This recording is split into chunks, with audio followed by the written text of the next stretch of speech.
Bagaimana pula kebijakan pemerintah terhadap Bengkalai yang selalu kita bicarakan? Ini adalah semacam ada debatable sebetulnya, Pak.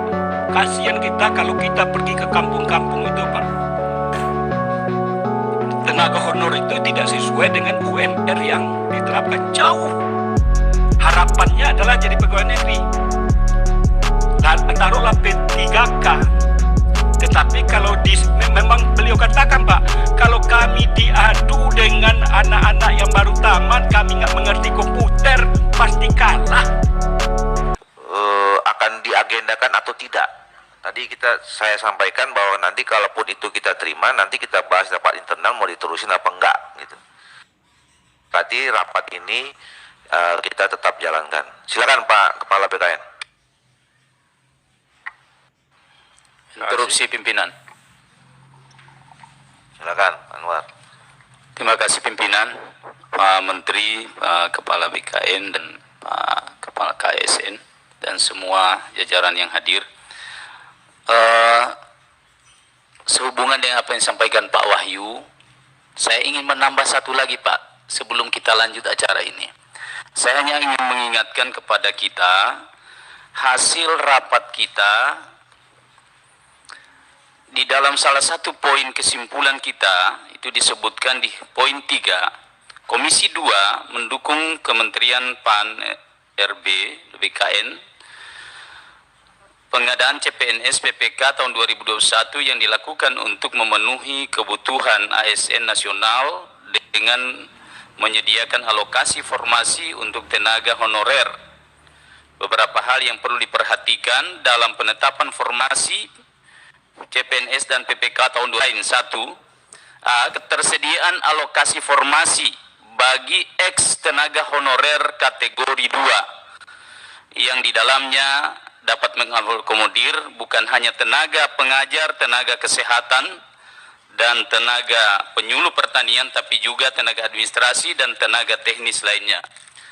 Saya melihat di paparan Pak Menteri tadi, memang ada tenaga teknis. Saya ingin menyampaikan soal tenaga administrasi, Pak.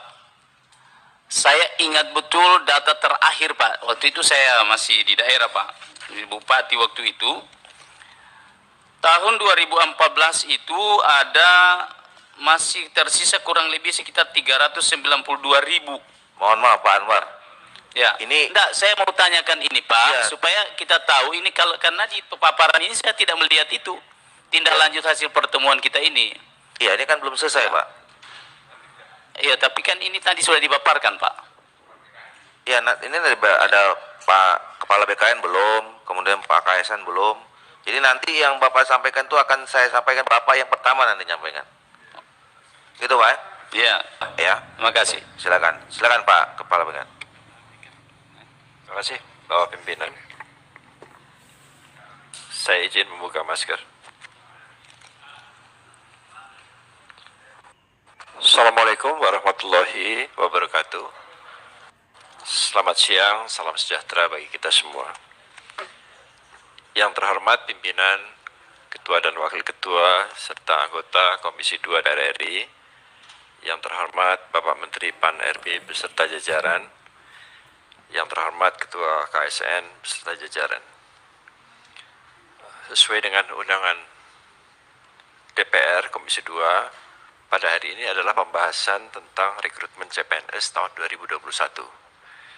Namun demikian, sebelumnya kami mohon izin untuk dapat menyampaikan progres penerimaan CPNS dan P3K formasi tahun 2019 terlebih dahulu, karena ada beberapa hal yang belum selesai di sana.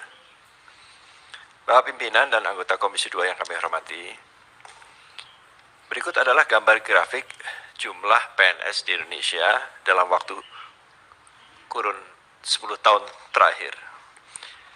Dari grafik tersebut menunjukkan penurunan angka yang cukup signifikan, terutama dalam jangka waktu 5 tahun terakhir.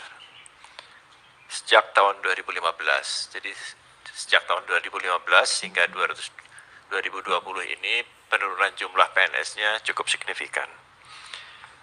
Penurunan ini karena adanya kebijakan moratorium sebelumnya.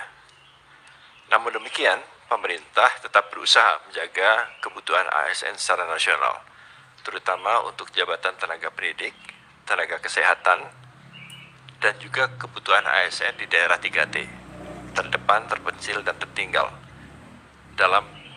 dengan membuka penerimaan CPNS melalui jalur pendidikan kedinasan.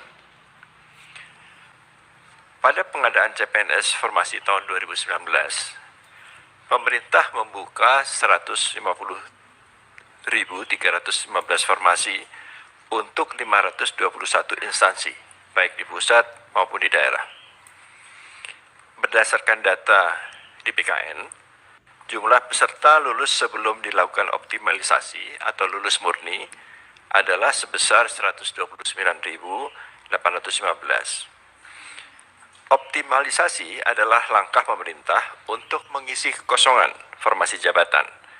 Pengisian formasi jabatan yang kosong ini dapat diisi oleh peserta yang melamar pada jenis formasi lainnya dengan jabatan kualifikasi pendidikan yang masih dalam satu instansi serta sesuai dengan ketentuan. Hal ini juga tercantum dalam Permenpan nomor 23 tahun 2019 tentang kriteria penetapan kebutuhan PNS dan pelaksanaan seleksi CPNS tahun 2019. Setelah dilakukan optimalisasi, maka jumlah peserta yang dinyatakan lulus adalah sebesar 138.775.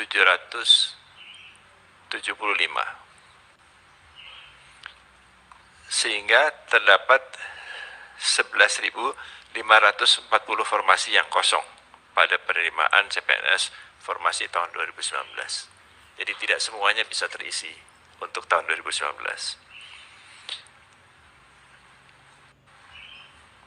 Untuk formasi yang lulus itu telah ditetapkan NIP-nya 138.600. Namun demikian, yang SK-nya sudah diberikan kepada para CPNS itu baru 132.265.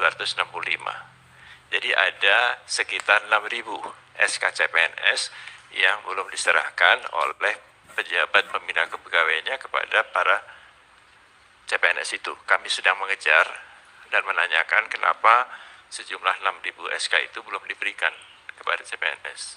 Ini di seluruh Indonesia jumlahnya ada sekitar 6.000. Untuk PPK tahun 2019, berdasarkan data yang ada di PKN, dapat kami sampaikan bahwa dari 90.576 yang mendaftar, itu yang lulus adalah 51.293. Yang sudah ditetapkan NIP-nya ada 49.137. Juga terjadi hal yang sama seperti CPNS yang SK-nya sudah diberikan kepada PK 42.501 orang. Jadi ada sekitar 7.000 lebih yang belum diserahkan SK-nya dari pejabat pembina kepegawaian kepada para PPK yang baru diterima itu. Ini juga sedang kami kejar. Beberapa alasan yang diberikan kepada kami bahwa di antara mereka ada yang lulus seleksi CPNS. Kemudian ada juga yang meninggal dunia. Ada yang mengundurkan diri atau berhenti sebagai pekerja honorernya. Ada yang mencapai batas usia pensiun. Ada juga yang terkena hukuman disiplin dan diberhentikan dari tenaga honorernya. Atau ada yang tidak memenuhi persyaratan. Ini beberapa argumentasi yang diberikan oleh PK-nya, tapi kami sampai sekarang masih terus mengejar untuk mengetahui status terakhirnya. Bapak pimpinan dan anggota Komisi 2 yang kami hormati, sesuai dengan RPJMN 2020 dan 2024, kami masih menggunakan falsafah penerimaan CPNS yang sama. Jadi, untuk mendapatkan ASN yang betul-betul berkualitas, dan seluruh jajaran yang saya banggakan, teman-teman anggota Komisi 2 baik yang fisik maupun yang virtual. Pada kesempatan yang baik ini, izinkan saya